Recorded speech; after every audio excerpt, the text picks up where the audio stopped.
ইসরায়েলের প্রধানমন্ত্রী বেনিয়ামিন নেতানিয়াহুর কার্যালয়ে ক্ষেপণাস্ত্র হামলা চালানোর দাবি করেছে ইরানের বিপ্লবী গার্ড বাহিনী আইআরজিসি। নেতানিয়াহুর কার্যালয় ছাড়াও ইসরায়েলি বিমান বাহিনী প্রধানের সদর দপ্তরকে লক্ষ্যবস্তু করা হয়েছে বলেও দাবি করেছে ইরান।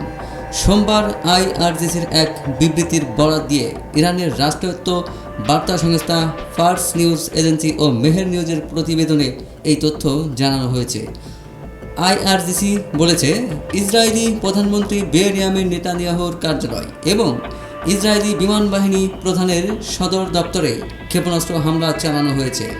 বিবৃতিতে বিপ্লবী গার্ড বলেছে, ইহুদিবাদী শাসক গোষ্ঠীর অপরাধী প্রধানমন্ত্রীর কার্যালয় এবং তাদের বিমান বাহিনীর কমান্ডারের সদর দপ্তরে হামলা চালানো হয়েছে। নেতানিয়াহুর কার্যালয় ও বিমান বাহিনীর প্রধানের কার্যালয়ে হামলায় ইরানের নিজস্ব প্রযুক্তিতে তৈরি খাইবার ক্ষেপণাস্ত্র ব্যবহার করা হয়েছে বলে বিবৃতিতে জানিয়েছে আইআরজিসি।